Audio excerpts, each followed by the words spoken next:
All right, good morning everyone. So today we'll be doing quiz 3 review and quickly going over what it is, and then I'll show you an example that will probably be much more difficult than you'll actually see on the quiz. And we'll get details about the quiz next morning after we finalize it. So, quiz is going to cover 4 general topics: scheduling, page replacement, page tables, and TLB. Virtual memory, there's going to be no sockets, no threading again. There won't be a repeat of topics that have been on any other quiz. So this one will probably be somewhere between quiz 1 and quiz 2 in terms of length and difficulty. So let's quickly go over what the topics are going to be, and then we'll dive into a much harder question on page tables than you'll probably actually see, and make sure we all understand it. So scheduling, we saw that it involved a bunch of trade-offs. We looked at a few different algorithms. So we looked at first come, first serve. We looked at shortest job first, and the first 2 were non-preemptive. So it means we cannot switch between processes, while the other remaining algorithms we looked at, we assume preemptive processes, which means we essentially can just stop them, take the CPU away from them, and then context switch them out.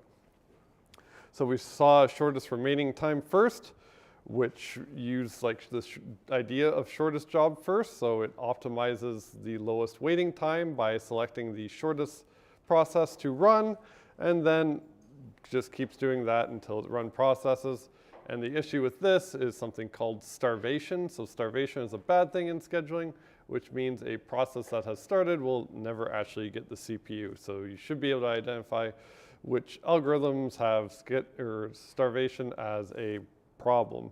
So shortest job remaining first would have a possibility of starvation, while the last one we saw was round robin, which optimizes fairness, tries to get a good response time, and it just round robins all of the active processes.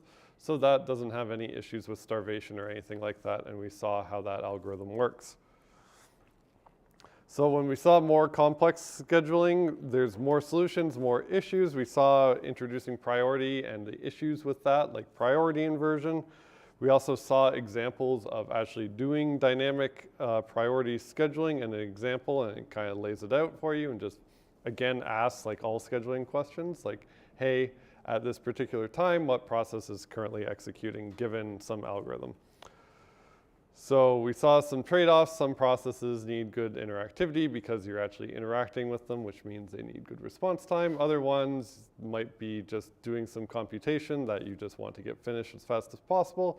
So there's no one true answer to optimize everything, a scheduling algorithm for every single process in existence. So we saw a little bit about the complications when we have multiprocessors. So we might have to have different schedulers per CPU or big global scheduler. We saw what real-time was, so you won't have to do any real-time scheduling because that's actually counting clock cycles, but you should know what the term is. And then we saw the Linux scheduler, which is just the idea of the ideal scheduling, and just trying to model that and just showing you what the kernel actually does. You wouldn't need to have to actually do this on the quiz or anything like that, but it's good to know about. Okay, then we saw page tables, and all their job was to map virtual addresses to physical addresses. So the MMU is the hardware that actually uses all of your page tables. So you could have one big single page table, or we could have everyone's favorite, which is multiple levels of page tables.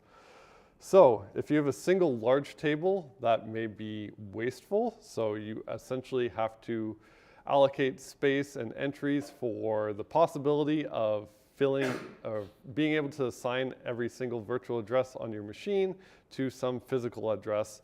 And that's going to be somewhat wasteful because most programs don't use all of the memory or all of its virtual address space, unless it's like something like your web browser or VS Code, which seems to like to use virtual memory. So mostly you want to use a multi-level page table to save space for sparse allocations. So the idea behind that is you have multiple levels of page table, and each of them fits exactly on a page. So you don't have, you can use that offset bits that you don't translate as actually indexing what entry to go to in a page. And we'll see like an example of that when we go over the question in like great gory detail that I guess you might have to do on some type of exam or quiz. And then we saw, according to the kernel, all it cares about is allocating pages. So it could use something simple like a linked list of pages and just a free list and allocate just pages and assign them to virtual pages from that list. And then finally, we saw the TLB to speed up memory accesses, which essentially just acts as a cache between the virtual page number to physical page number, or it might actually contain the entire page table entry, and the page table entry also contains the physical page number or physical frame number, depending on what you want to call it.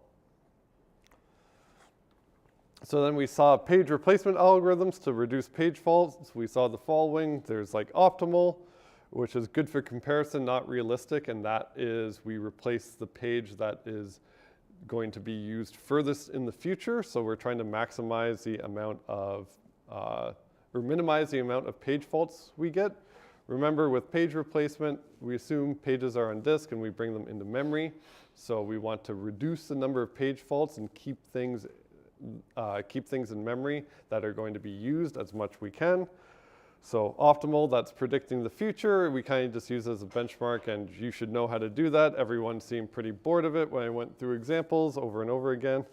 So we saw that. We saw random, so that obviously wouldn't be on the quiz, but you should know that it actually works surprisingly well. Then we saw FIFO, so easy to implement, easy to do when you actually have to write out what page faults are happening and what page gets replaced. But we saw there was kind of an anomaly there, where when we had a lower amount of physical memory, we also had a lower number of page faults, and that is an anomaly just for FIFO algorithms. Then we saw essentially what everyone uses, which is least recently used, which kind of gets close to optimal, but it's really expensive to implement. But in terms of like your quiz things, you could easily do it on paper and actually figure out what pages would get replaced using least recently used. So, and throughout all of this, too, the pages go, if you want to name the thing where the pages get swapped to on disk, there's going to be a big swap file on the disk, and that's where the pages go. So a swap file just contains all of the pages which may or may not be swapped into memory. So you may want to know that term for the quiz. So then I kind of talked about, but didn't explicitly name a bitmap. It's kind of what a slab allocator uses and what a bunch of different algorithms may use to keep track of things. So all a bitmap is a continuous block of memory that tracks slots. So it's one bit tracking one slot. So if we assume we have a bitmap that is 512 bytes large, that means we have 512 times 8 because there are 8 bits to a byte. So that would be 4,096 bits. So we can keep track of 4,096 slots. So you could theoretically check to see if slot 500 is filled by checking if bit 500 is a 0 or a 1. So you'd have to do some arithmetic here to figure out what byte you need to address. So you need to round down to the byte, and then once you find the byte, you have to figure out if you have to access bit 0 to 7 to figure out if that's actually bit 500. And it's going to be one contiguous bitmap, and all the bits there are going to represent one slot of something. And in this case, for like slab allocators, they're all fixed sizes of whatever you want. All fixed sizes of whatever you want. Okay, and then we didn't talk about it, but this is kind of one of the data structures behind the scenes. I just didn't name it because we kind of understood it, and we're actually not implementing a kernel, so we kind of skipped over it. But there is a data structure in some kernels called a core map, which manages the physical pages. And remember, physical pages can otherwise be called frames if you want to just use one word. So it keeps track of what processes access what frames, because processes can share frames. So you can think of it as just keeping track of the number of references to any physical page. So two processes could map different virtual pages to the same frame, and that way they would also be sharing memory. So what the core map does is it would keep track of each frame, track which processes have access to it. So it knows it can actually free the physical frame if no processes have any references to it. So you can't free it as long as one process is pointing to it. As soon as 0 processes point to it, then you can actually go ahead and deallocate it. And then good numbers, everyone should know. So remember we saw the memory hierarchy trying to get the capacity of the lower level below it with the speed of the level above it. So these are some numbers to know. So like CPU caches are really, really fast. They'll be on the order of nanoseconds. Memory, that'll be like hundreds of nanoseconds, maybe even microseconds. So that would be like 1 microsecond. So it's almost like 1,000 times slower than your CPU cache. And then SSDs are not quite as fast as memory. They're only like about a factor of 10 slower. So that would be like 10 microseconds maybe, depending on what SSD you have. And then disks or hard drives, the big spinning magnetic things, that might possibly take up to milliseconds, which is much, much, much slower. So that's, another factor of 1,000 above a microsecond. So one number for the quiz you might want to be interested in is disks take milliseconds to do. So if you're wondering about latencies there. Okay, another thing that we kind of talked about but didn't name is something called spatial and temporal locality. So these we're kind of familiar with. Spatial locality is basically just two memory accesses being close together in terms of addresses. So they're accessed almost contiguously or almost. So like since we know now that things are essentially, the operating system only cares about pages, well, you might care that if you're using a bunch of memory that is like, a few bytes here and there, they should probably be located on the same page. So you have some spatial locality, they're located close together. You get all the advantages. If you do one translation, then you'll have a TLB entry, and then past that, they'll be all cache hits, so everything will be nice and fast for you. And then temporal locality just means accesses are close together in the same time duration. So you might know that, hey, if I access this variable, then I'm going to access this other variable shortly after. So if you have to keep track of what memory or what pages you should probably have in memory, well, any accesses that are close together in terms of time should also be in memory at the same time. Otherwise, you'd have to maybe do page swapping. You'd at least have TLB misses all the time. So you want to have things that are accessed close together in memory, but they're two different terms here. Where hopefully both apply, but they might not always apply.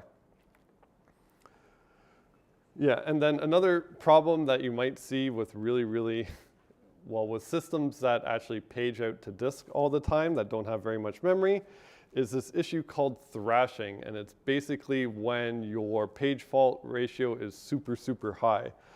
So it occurs when a process does not have its working set in memory loaded, and a working set is just given a period of time, it's the number of pages that that process uses in memory at any given time. So if a process can't fit all in memory while it's executing, then it's going to have to swap back and forth to disk, and it's going to be really, really, really slow. So if all the pages the process uses cannot fit into memory, well, then you're going to have to constantly evict pages and do the page replacement, which would go off to disk, which would be really slow, which would be orders of milliseconds and instead of microseconds, and be really, really, really slow. So this would cause your system to be really, really slow and unresponsive. So one thing you can do to track if this is happening, if you have multiple processes on your machine, well, you can keep track of the page fault frequency, so how many page faults a process has, and you would use some heuristic where if it's over a certain amount, well, then you probably want to evict pages from another process and give this page or process more memory because it is running very, very slowly.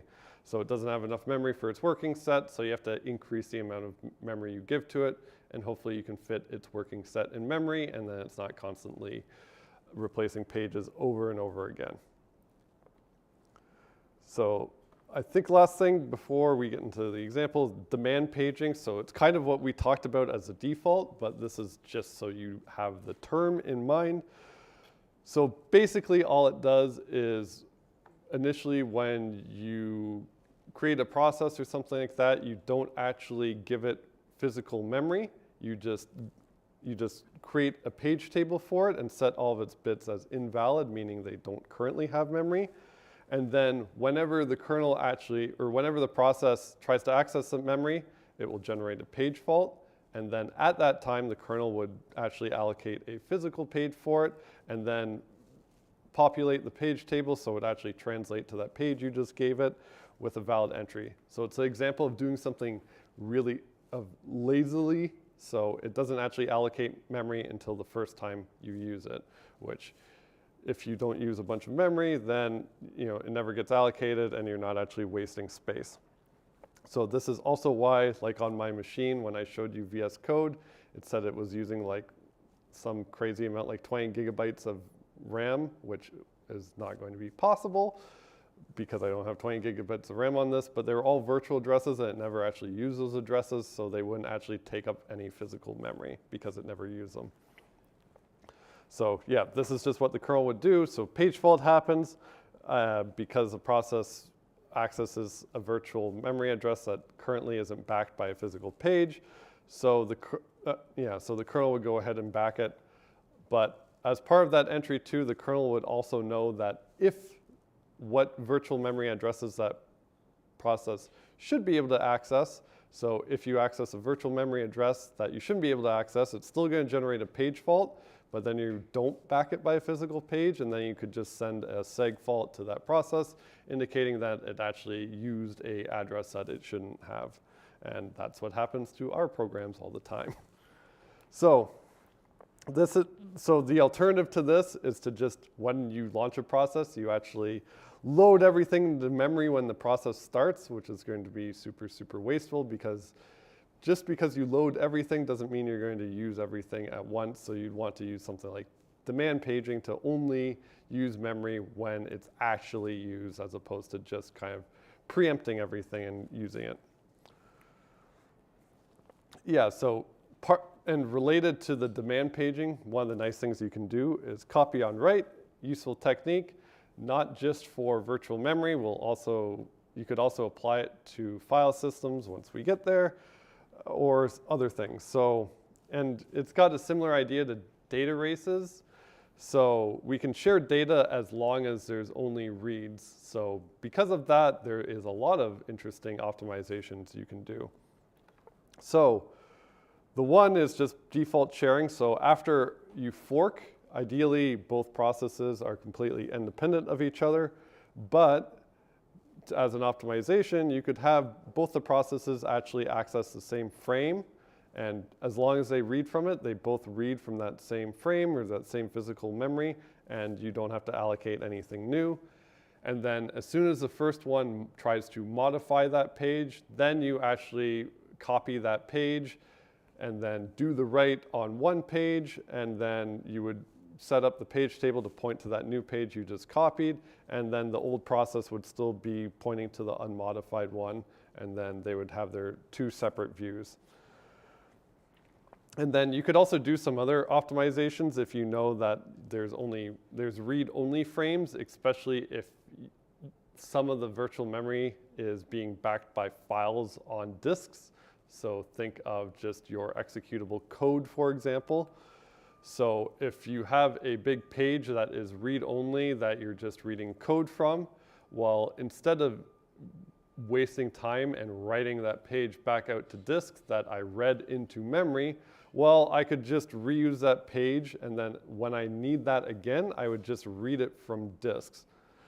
Like I would just reread it from disk instead of writing it back out to disk just to read in some information I already have. So that's one optimization you could do if you know your page is only read and it's otherwise on disk. Instead of just writing it back out to disk to replace it, I can just replace it straight up. And then if I need that page that was read-only, I'll just reread it in from the disk.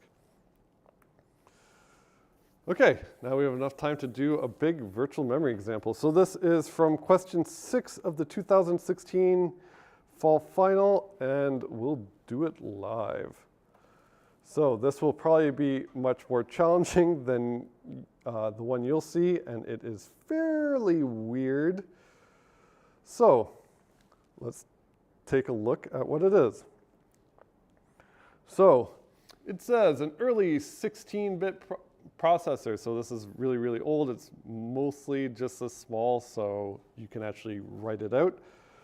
So it uses a single page table with 256 byte pages.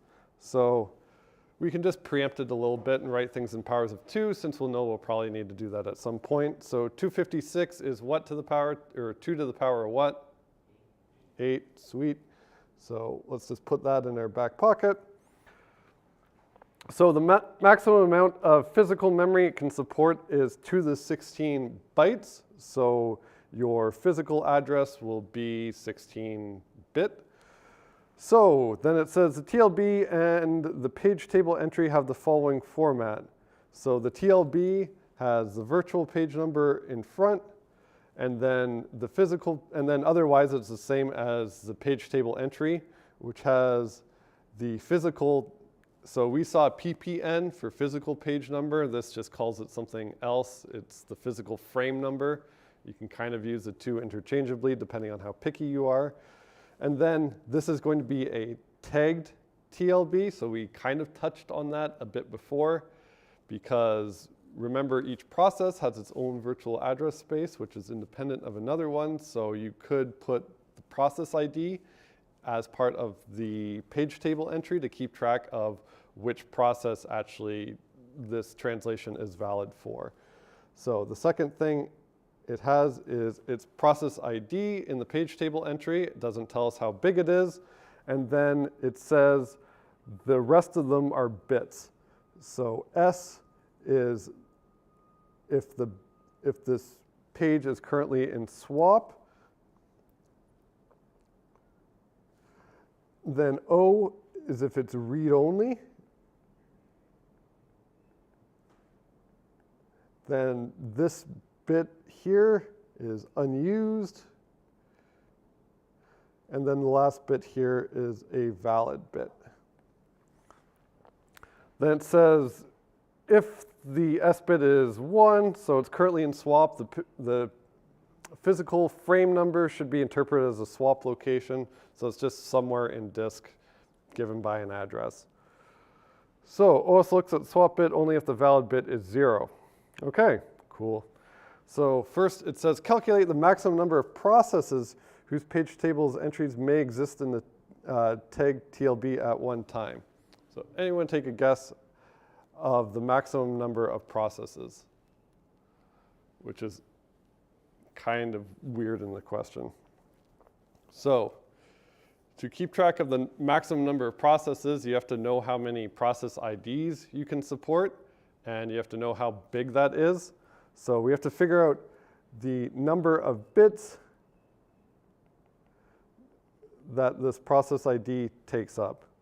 So we know that the page table entry is 2 bytes because it tells us. So it tells us right here. So page table entry is 2 bytes, and then we know that, hey, it can support up to the 16-bit, so it's like a 16-bit physical address. So if we divide up our 16-bit physical, Well, we know that because of the page table size, there are 8 bits here that are used for the offset. So the other bits, so yeah. This says 2 to the 16 bytes, then should it be 2 to the 19 bits? No, so this is how many bytes there are in physical memory. So you have to be able to, you need 16 bits to be able to address all of them because we're always going to assume it's byte addressable. So in the 16-bit address, so 8 bits are going to be the offset because that's the page size. So we're going to have 8 bits here, which is going to represent the physical frame number or physical page number or whatever. So of the page table entry, we know this is 8 bits here. So 2 bytes also is 16 bits, which is a lot of used. So our physical page number is 8 bits, and then we have 4 other bits to keep track of things. So our process ID is going to be 4 bits, right? So in our page table entry here, we know that this is 8 bits. We know that these 4 fields here are 4 bits. So it means this process ID here has to be 4 bits, or the PID has to be 4 bits. So number of processes page table entry might exist. So it would be 2 to the 4, which is equal to, what's 2 to the 4? 16. So we can have up to 16 processes. Okay, so then next question is, what is the maximum size of the swap area that is supported? So the swap area just says that the physical frame number should be interpreted as the swap location. So the physical page number, again, is 8 bits.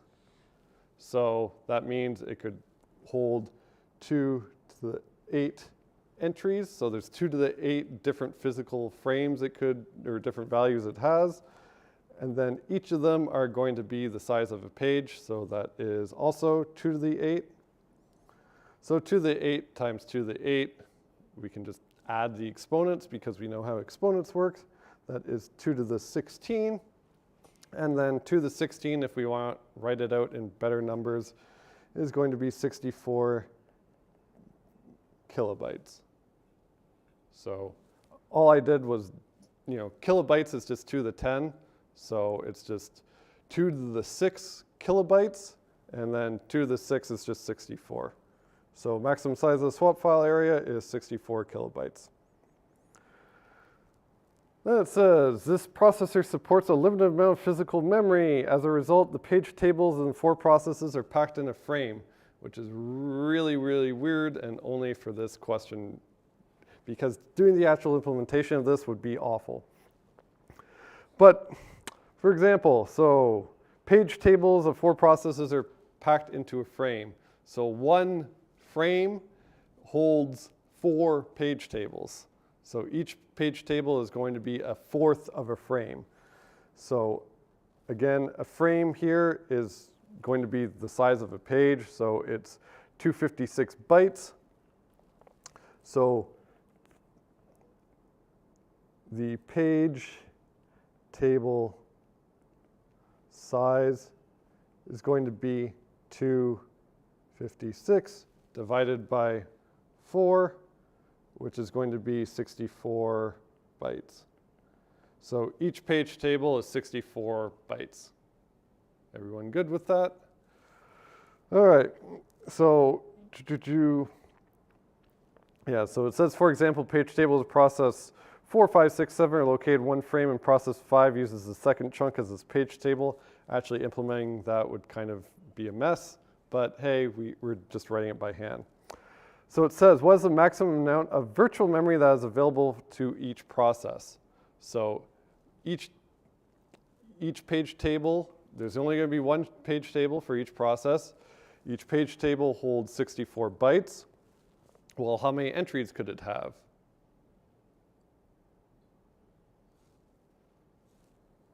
So how big is a page table entry?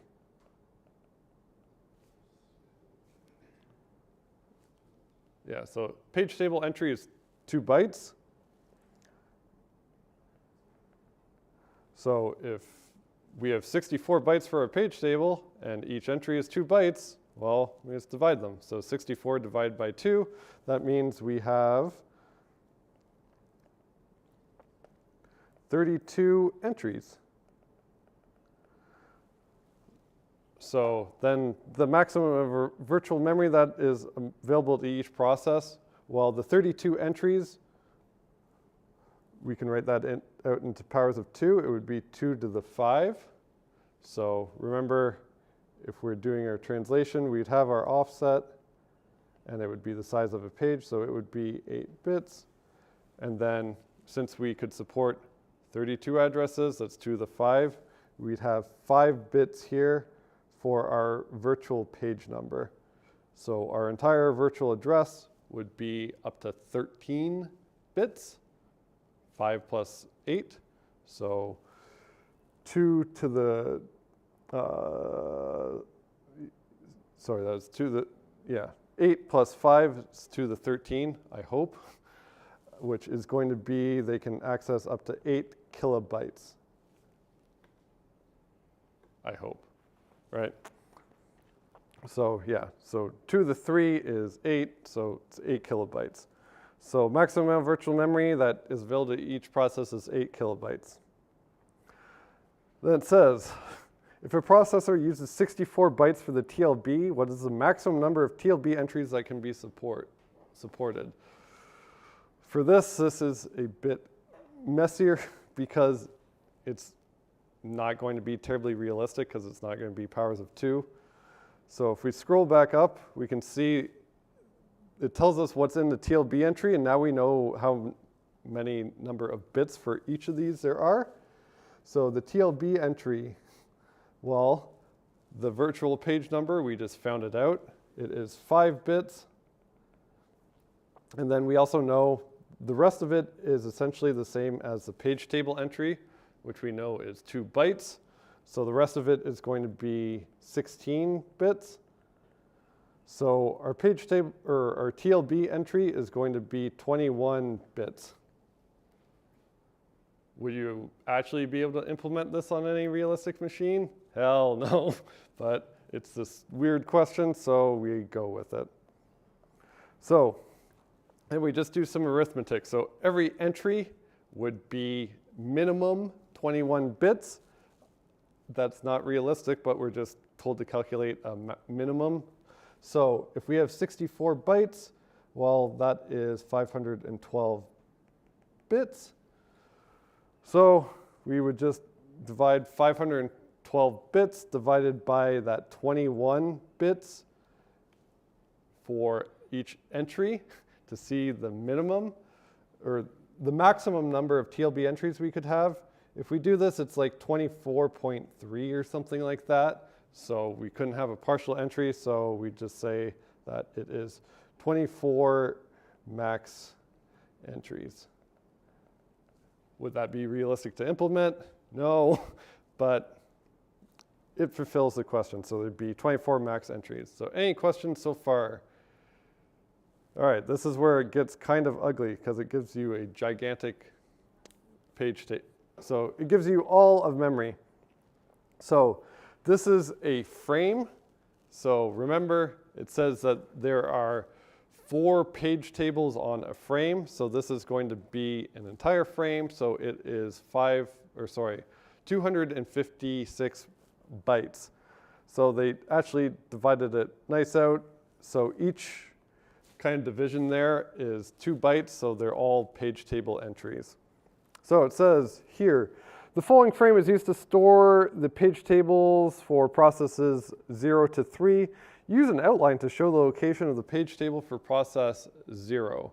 So you'd assume it would split this up into 4, and then it would go, there's the page table for process 0, 1, 2, 3 in that order. So the first fourth of that is going to be the page table for process 1.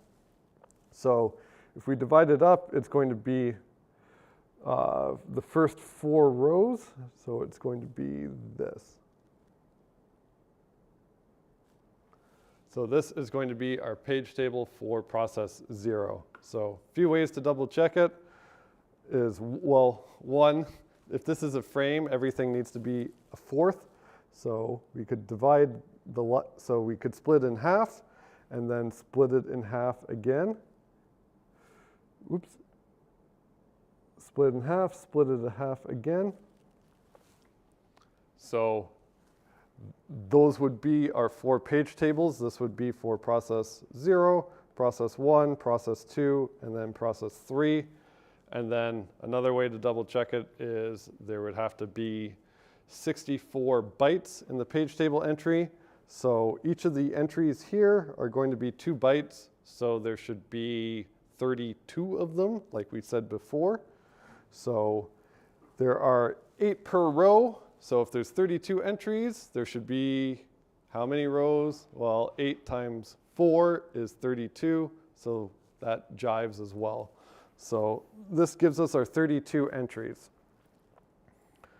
So then it says, using the page, any questions about that? Okay, so it says using the page table above, so we're assuming we are doing the page table for process 0. So using this above, translate the virtual addresses shown below for process 0 to their corresponding physical addresses. For each physical address, show the corresponding page table entry and the physical address. If the physical address is invalid, write fault under PTE. If the page table entry is not valid, write invalid under the physical address. If the page is in swap, write swap X, where X is a dislocation. And you have to scroll back because this is weird, where if that swap bit is 1, it says the physical page number is a swap location. So you just write that out. So this is annoying because we actually have to keep track of the last 4 bits there. So it also gives you an example. So one thing we can do too, we're given virtual addresses. We know that there are 8 offset bits. So thankfully, we don't have to write them out in binary because each hex digit is 4 bits. So if our page size is 8 bits, then we don't have to work, the last 2 hex digits are our offset. So we could divide it up like this. So everything here is our offset. So then the other part of the virtual address, the thing to the left of that line is going to be the virtual page number. So it also gives you an example here. So they're all going to be entries in our page table. So virtual address, if it starts with 01, that means it's the 0th entry in our table. And they also nicely give you the page table entry so you can double check. So it should be, this is going to be virtual page number 1 right there, or sorry, 0, and then 1 is going to be with a 1 right beside it. So this would be entry 1.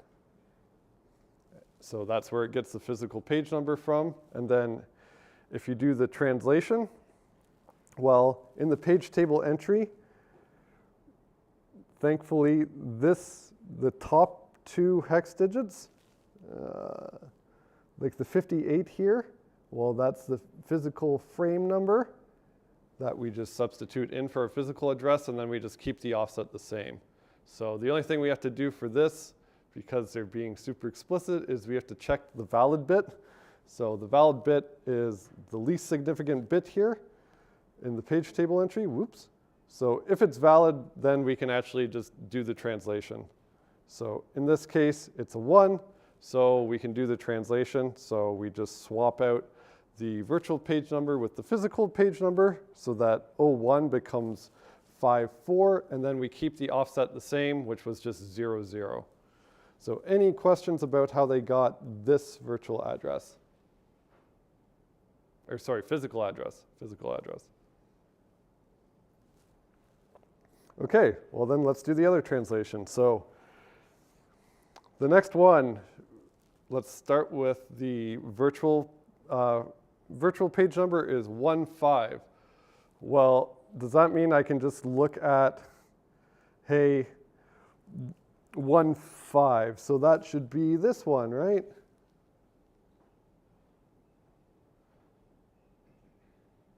No, I'm seeing shaking heads.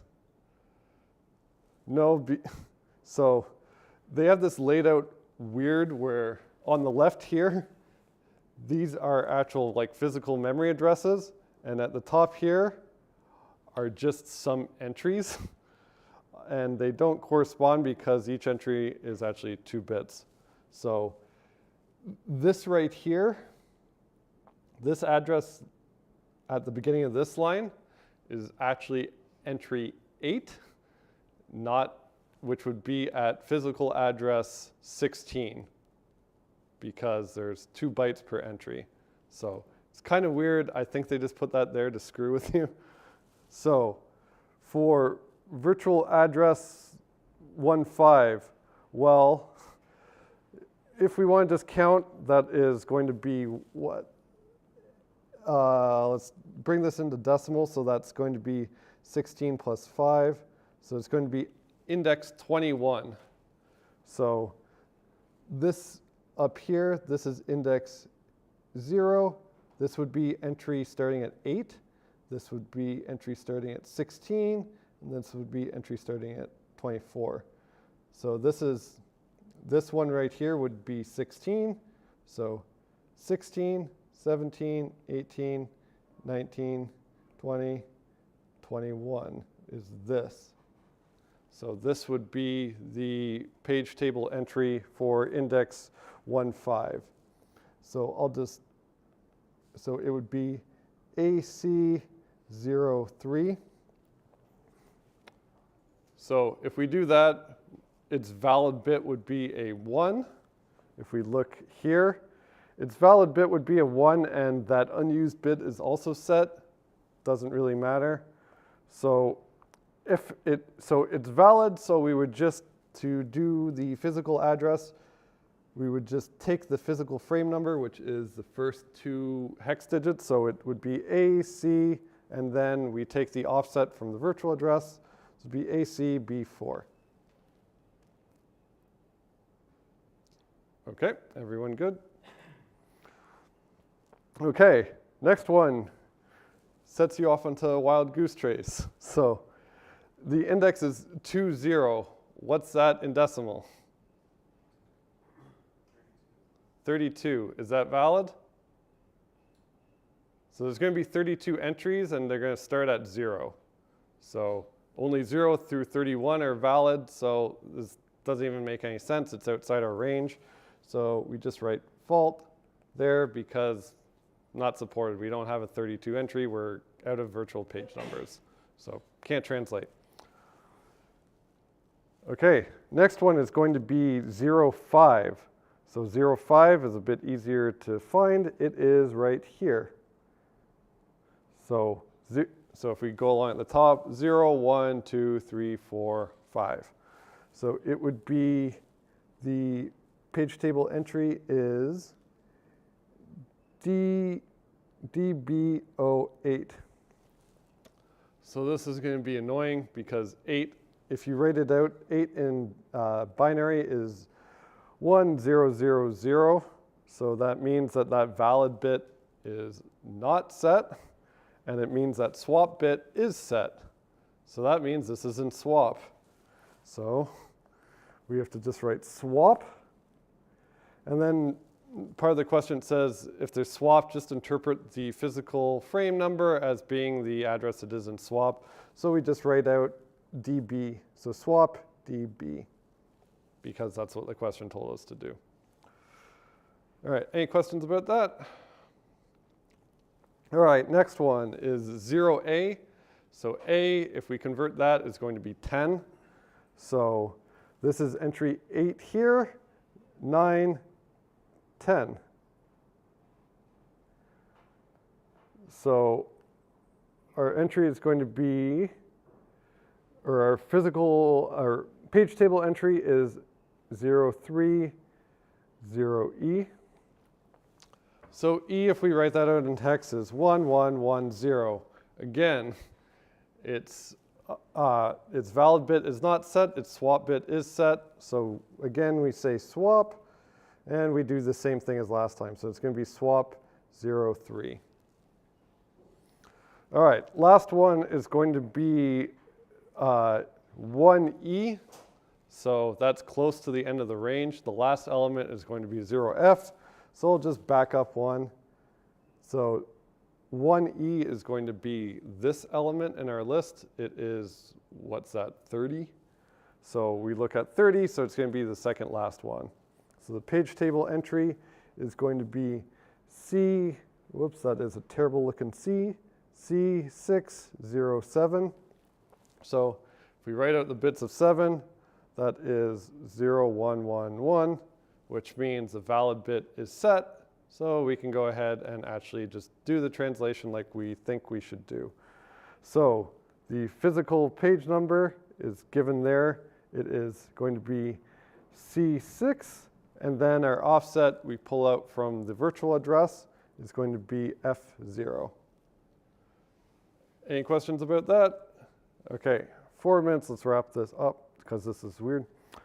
So the table on the left shows the current contents of the TLB. For each operation shown on the right indicate whether the TLB hit or miss occurs. Assume the TLB contents are not modified on a hit or a miss. So let's just divide this up so we know what is what. So all the way on the left of the TLB is the virtual page number. And then in the middle there, those two bits are the physical frame number. And then this hex character here is 4 bits. That's going to represent the process ID. And then the last hex digit are all our permissions, which we annoyingly have to check here. So for this, we have to look up to see if there's, if the virtual memory is actually mapped and if it's mapped to that process. So the first one is going to be process 1 reads from 0349. So this is going to be the virtual page number. So that is an entry in our TLB right here. But it says here this is process 1 reading it. If we look at our bit for the process ID here, it's a 0. So it's not tagged properly. So it doesn't have an entry. So that's just a straight up miss, because we can translate that virtual address for process 0, but not process 1. So that's a big old miss. Now it's going to be process 1 reads from address 19 and whatever. That's the virtual page number. So there is an entry here. That starts off with 19, so that's good. And then it's process 1. So it reads, so it's actually in here, and then we have to check its permissions. So its permissions here, it's a 6, so we can just easily check if it's valid by if it's odd or not. So this is even, so its valid bit is not set, so that's a big old miss because it is invalid. Okay, next one is process 0 writes to address 1D, whatever. So 1D is here. So there's a virtual page number for 1D. The process ID lines up, and if we look at the permissions, its valid bit is a 1, so it's actually a hit.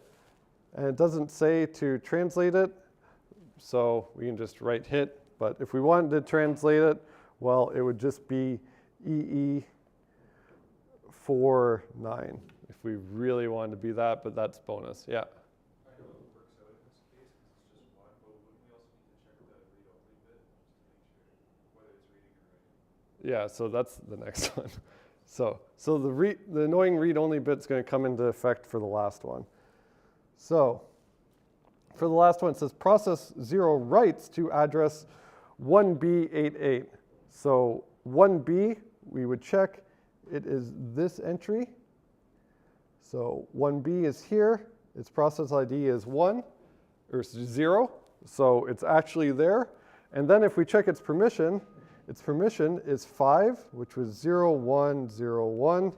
And if we look at this chart, it means that's read-only. So the O bit means it's read-only, and then this says it's trying to write there. So it would be a miss, and then miss on permission because it's trying to write to it and it's read-only. Cool. Well, that's it. We're out of time, so your quiz will probably have easier questions than this because that took most of the lecture.